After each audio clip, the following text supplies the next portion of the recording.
नमस्कार, जी न्यूज़ पर बिलासपुर प्रदेश भर की तमाम ताज़ा तरीन खबरों के साथ इस वक्त मैं हूं सुमित। खबरों की ओर बढ़ने से पहले नजर डालते हैं आज की हेडलाइंस पर।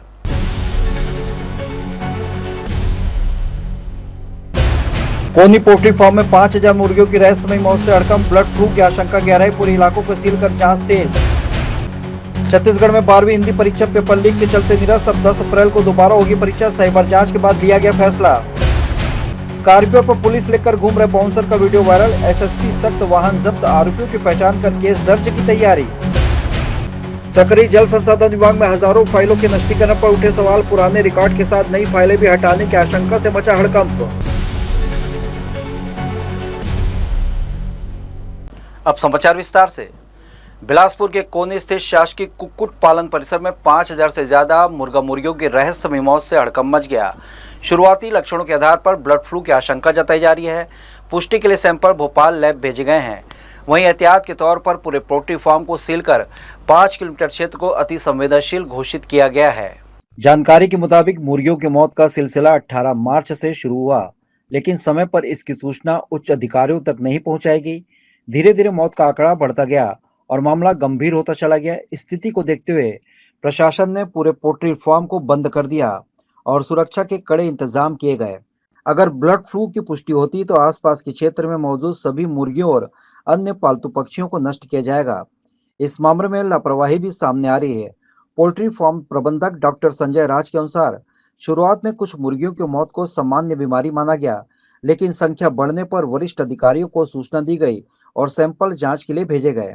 एक कारण अप्रत्याशित मृत्यु हुई है, जिसकी जानकारी वो उच्च कार्यालय को भेजा गया है और उच्च कार्यालय से जो संबंधित जो लैब टीम है यहाँ से सैंपल को भेजा गया है, भोपाल भेजा गया और वहाँ से रिपोर्ट आने तक का इंतजार है।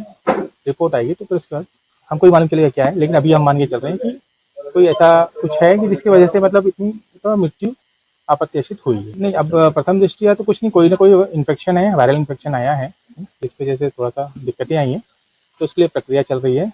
सारे उच्च कार्यालय को सूचना दी गई है और उच्च कार्यालय लेवल पे जांच टीम द्वारा जांच कर रहे हैं। रायपुर से पहुंची विशेषज्ञ टीम ने मौके का निरीक्षण कर सैंपल जांच के लिए भेज दिए हैं। अधिकारियों को कहने के रिपोर्ट आने के बाद ही स्पष्ट हो पाएगा ये बर्ड फ्लू है या कोई अन्य वायरल संक्रमण। पशु चिकित्सा विभाग के डॉक्टर आर के गुप्ता ने बताया कि फिलहाल कुछ भी स्पष्ट कहना संभव नहीं है। सैंपल की जांच रिपोर्ट आने के बाद ही संक्रमण की पुष्टि होगी, तब तक एहतियाती कदम उठाए जा रहे हैं। हवा है, हवा से तो वायरस है, बैक्टीरिया है, सब आते जाते रहते हैं, पानी से भी आता है, आदमी से भी होता है। अब वो जांच करने के बाद जब रिपोर्ट जब आएगी तब हम कुछ कह पाएंगे, और जब तक वहां से रिपोर्ट नहीं आती हम कहने की स्थिति में नहीं है। इसके लिए जैसे अभी आप डॉक्टर साहब से पूछ रहे थे जिम्मेदार कौन, तो जिम्मेदार तो हम हवा पानी को भी बोल सकते हैं ना।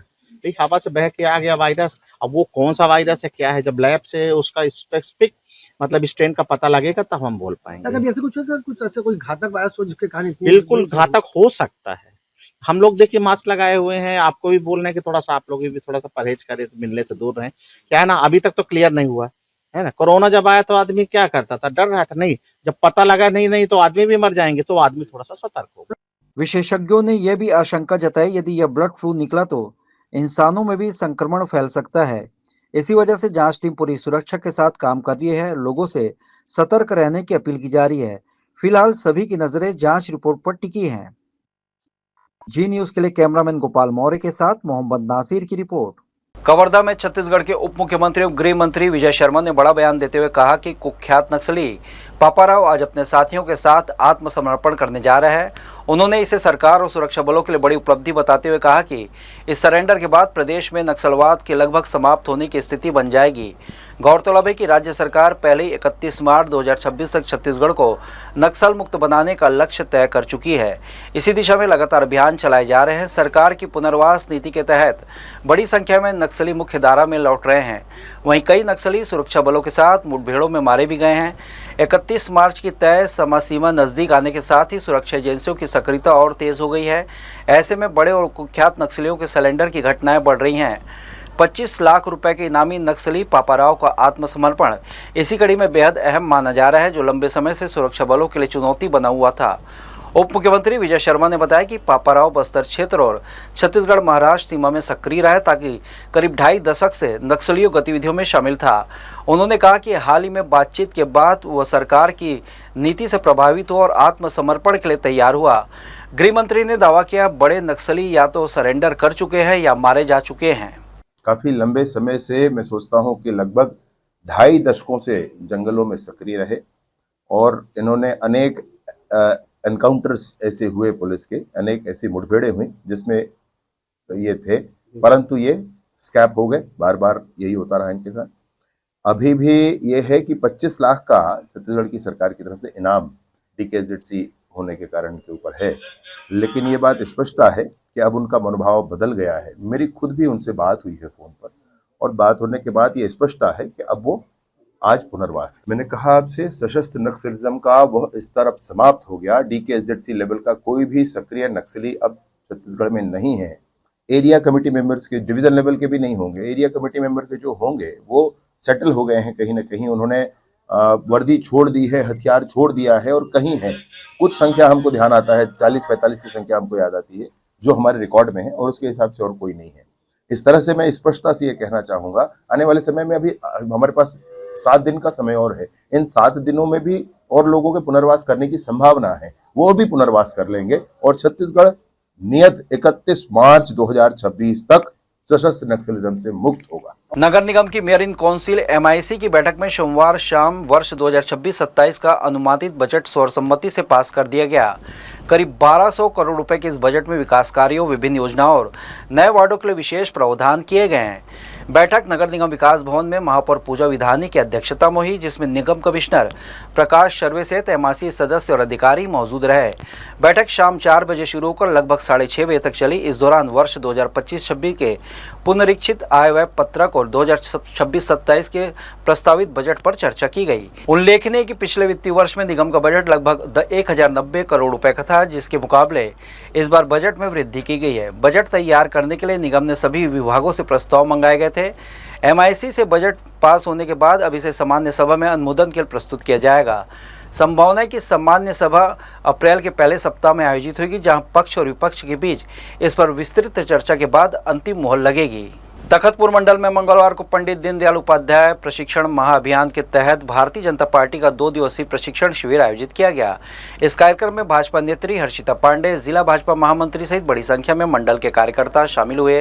प्रशिक्षण सत्र के दौरान वरिष्ठ नेताओं ने कार्यकर्ताओं को संगठन की कार्यप्रणाली, पार्टी की विचारधारा और जनसंपर्क के प्रभावी तरीकों की विस्तृत जानकारी दी।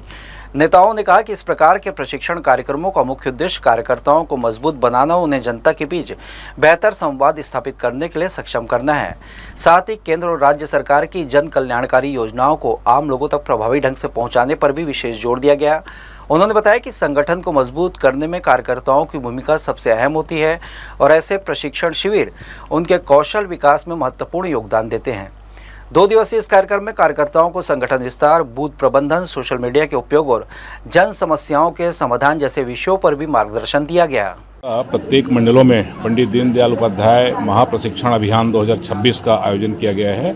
इसी तारतम्य में आज तखतपुर मंडल में जो नए पदाधिकारी बने हैं, भारतीय जनता पार्टी के प्रमुख कार्यकर्ता हैं, उन अपेक्षित कार्यकर्ताओं का 1 दिवसीय प्रशिक्षण का आयोजन किया गया है, जिसके तहत उन्हें अपने पद के अनुरूप दायित्व निभाने के लिए पार्टी के इतिहास और विकास की यात्रा बतलाते हुए अभी तक के पार्टी की उपलब्धियों को भी बतलाया जा रहा है। भारतीय जनता पार्टी सतत रूप से संगठन के कार्यों को करती रहती है। इसी को लेकर पंडित दीनदयाल उपाध्याय प्रशिक्षण महाअभियान अखिल भारतीय स्तर पे किया जा रहा है। छत्तीसगढ़ के भी पूरे 90 विधानसभाओं में कार्यकर्ताओं के लिए इस प्रशिक्षण का आयोजन किया जा रहा है। इसी तारतम्य में आज तखतपुर विधानसभा में तखतपुर मंडल के सभी पदाधिकारियों का, जो हमारे बूथ हैं, यहाँ से आए कार्यकर्ताओं का प्रशिक्षण था। इसमें हमारी कार्य पद्धति से लेकर जो अन्यान्य विषय हैं, उन तमाम विषय में विशेषज्ञ यहाँ पे आके क्षमता संवर्धन, ताकि और प्रभावी रूप से कार्यकर्ता अपना योगदान जो है वो राष्ट्र निर्माण और पार्टी के संगठनात्मक कार्यक्रम में दे सके, इसको लेकर इस कार्यक्रम का सृजन किया गया है। छत्तीसगढ़ माध्यमिक शिक्षा मंडल ने कक्षा 12वीं की हिंदी विषय की परीक्षा को निरस्त कर दिया है। मंडल द्वारा जारी आदेश के अनुसार 14 मार्च को आयोजित ये परीक्षा रद्द मानी जाएगी, इसे पुनः आयोजित किया जाएगा। यह निर्णय परीक्षा प्रश्न पत्र लीक होने की आशंका के चलते लिया गया। मिली जानकारी के अनुसार 15 और 16 मार्च को सोशल मीडिया के सेट बी के प्रश्न पत्र लीक होने के दावे सामने आए थे। इन दावों को गंभीरता से लेते हुए मामले की जांच के लिए साइबर थाने में लिखित सूचना दी गई। परीक्षा समिति की 23 मार्च को आयोजित बैठक में पूरे मामले की समीक्षा की गई। जांच और उपलब्ध तथ्यों के आधार पर समिति ने 14 मार्च को ही हिंदी परीक्षा को निरस्त करने का निर्णय लिया। मंडल ने स्पष्ट किया कि परीक्षा की निष्पक्षता बनाए रखने के लिए कदम उठाया गया है। मंडल के आदेशानुसार अब कक्षा 12वीं की हिंदी विषय की पुनः परीक्षा 10 अप्रैल को आयोजित की जाएगी। छात्रों को सलाह दी गई कि वे नई तिथि के अनुसार अपनी तैयारी जारी रखें। वहीं मामले की जांच जारी है और दोषियों के खिलाफ सख्त कार्रवाई की बात कही गई है। माध्यमिक शिक्षा मंडल द्वारा 14 मार्च को कक्षा 12वीं का हिंदी का पेपर रखा गया था, जो अपरिहार्य कारणों से निरस्त कर दिया गया है और बोर्ड द्वारा जारी विज्ञप्ति में जो सचिव के द्वारा हस्ताक्षरित है उसमें अगले 10 अप्रैल को यह पेपर लेने के लिए सूचना हमें दी गई है। तो उस हिसाब से तैयारी की जा रही है कि 10 अप्रैल से पुनः 12वीं का हिंदी का पेपर लिया जाएगा। गर्मी की शुरुआत के साथ ही शहर में जल स्तर में लगातार गिरावट दर्ज की जा रही है, जिसे देखते हुए नगर निगम ने अब सख्ती बरतनी शुरू कर दी है। मेरीन काउंसिल की बैठक में महत्वपूर्ण निर्णय लेते हुए नगर निगम ने उन सभी क्षेत्रों में बोर खनन पर प्रतिबंध लगा दिया है जहां से निगम द्वारा पेयजल की आपूर्ति की जाती है। दरअसल इन क्षेत्रों में नगर निगम के पंप हाउस संचालित है जो शहरवासियों को नियमित जल आपूर्ति सुनिश्चित करते हैं। यदि इन स्थानों पर निजी बोरिंग की अनुमति दी जाती है तो इससे भूजल स्तर पर तेजी से नीचे जा सकता है, जिससे निगम की जल आपूर्ति व्यवस्था प्रभावित होने की आशंका है। इसी को ध्यान में रखते हुए आगामी 4 महीनों तक इन इलाकों में बोर खनन पर पूर्ण प्रतिबंध लागू किया गया है। नगर निगम अधिकारियों का कहना है कि यह कदम शहर में जल संकट को नियंत्रित करने और आम जनता को निर्बाध पानी उपलब्ध कराने के उद्देश्य से उठाया गया है। उल्लेखनीय है कि पिछले कुछ वर्षों से भी गर्मी के मौसम में इसी तरह की रोक लगाई जाती है, जो इस वर्ष भी यथावत लागू रहने की संभावना है। लिंगियाडीह में पिछले कई दिनों से आवास की अनिश्चितताओं को लेकर ग्रामीणों का आंदोलन जारी है। बस्ती की महिलाएं प्रतिदिन बड़ी संख्या में पहुंचकर अपने आशियाने को बचाने की मांग कर रही है। मंगलवार को नगर निगम ने बस्ती के 113 मकानों को सूचना पत्र जारी किया है, जिसमें खमतराई में प्रधानमंत्री आवास योजना के तहत नए मकान देने की बात कही गई। इसके लिए हितग्राहियों को आवश्यक दस्तावेज नगर निगम में जमा करने होंगे। हालांकि जैसे ही निगम की टीम सूचना देने बस्ती में पहुंची, लोगों को आशंका हुई कि उन्हें मकान खाली करने का नोटिस दिया जा रहा है। इससे नाराज होकर ग्रामीणों ने सूचना पत्र लेने से इनकार कर दिया और विरोध जताया। स्थानीय लोगों का कहना है कि यदि उन्हें आवास देना है तो उस स्थान पर पक्का मकान बना कर दिया जाए, क्योंकि वे लंबे समय से यहाँ निवास कर रहे हैं। वहीं नगर निगम अधिकारी के अनुसार झुग्गी झोपड़ी मुक्त शहर की योजना के तहत सभी को पक्का आवास उपलब्ध कराया जा रहा है। चिन्हित 113 परिवारों को खमतराई में स्थानांतरित किया जाएगा। प्रक्रिया पूरी होने के बाद वर्तमान बस्ती को हटाकर अन्य विकास परियोजनाओं पर कार्य किया जाएगा। बिलासपुर प्रेस क्लब के पुनर्निर्माण कार्यों का बेलतरा विधायक शुक्ला ने निरीक्षण किया। इस दौरान उन्होंने निर्माण स्तर का जायजा लेते हुए अब तक के कार्यों की स्थिति को करीब से देखा और गुणवत्ता पर विशेष ध्यान देने के निर्देश दिए। निरीक्षण के दौरान प्रेस क्लब के पदाधिकारी और सदस्य भी बड़ी संख्या में मौजूद रहे। निरीक्षण के दौरान प्रेस क्लब अध्यक्ष अधीश मिश्रा ने विधायक को अब तक किए गए निर्माण कार्यों की विस्तृत जानकारी दी। उन्होंने बताया कि प्रेस क्लब के पुनर्निर्माण का कार्य तेजी से जारी है और संभावना है कि यह इसी सप्ताह के भीतर पूर्ण रूप से तैयार हो जाएगा। विधायक सुशांत शुक्ला ने करीब आधे घंटे तक पूरे परिसर का बारीकी से निरीक्षण किया। उन्होंने भवन की संरचना, सुविधाओं और व्यवस्थाओं को ध्यानपूर्वक परखा और निर्माण कार्यों में गुणवत्ता बनाए रखने पर जोर दिया। साथ ही उन्होंने साज सज्जा और सुविधाओं को बेहतर बनाने के लिए कुछ महत्वपूर्ण सुझाव भी दिए। इस अवसर पर प्रेस क्लब के अन्य पदाधिकारी सदस्य भी उपस्थित रहे। सभी ने पुनर्निर्माण कार्य को जल्द पूरा कराने और पत्रकारों के लिए बेहतर सुविधा उपलब्ध कराने को लेकर सकारात्मक चर्चा की। विधायक ने आश्वासन दिया कि प्रेस क्लब के विकास के लिए हर संभव सहयोग प्रदान किया जाएगा। अंबिकापुर में प्रशासन ने अवैध कब्जों के खिलाफ बड़ी कार्रवाई करते हुए गंगापुर इलाके में बुलडोजर चलाया। करीब 7.5 से 8 एकड़ सरकारी जमीन पर किए गए अतिक्रमण को हटाने की प्रक्रिया के तहत 39 अवैध मकानों को तोड़ने की शुरुआत की गई। प्रशासन द्वारा अतिक्रमणकारियों को नोटिस जारी कर जमीन खाली करने के निर्देश दिए गए थे, जिसके बाद कई लोगों ने कार्रवाई से पहले अपने घर खाली कर सामान बाहर निकाल लिया था। यह अवैध निर्माण मेडिकल कॉलेज के पास स्थित सरकारी जमीन पर किए गए, जिन्हें हटाने के लिए प्रशासन पूरी तैयारी के साथ मौके पर पहुंचा। कार्रवाई के दौरान 2 बुलडोजर लगाए गए और किसी भी स्थिति से निपटने के लिए भारी पुलिस बल तैनात किया गया। मौके पर एएसपी, एसडीएम, तहसीलदार सहित कई थानों के प्रभारी और प्रशासनिक अधिकारी मौजूद रहे। शासन का कहना है कि सरकारी जमीन पर अतिक्रमण किसी भी सूरत में बर्दाश्त नहीं किया जाएगा और आगे भी इस तरह की कार्रवाई जारी रहेगी। इस कार्रवाई से क्षेत्र में हड़कंप का माहौल देखा गया। बुलेटिन में खबरें और भी हैं। वक्त हो चला एक छोटे से ब्रेक का। ब्रेक के बाद हम लौटेंगे जल्दी, आप कहीं मत जाएं।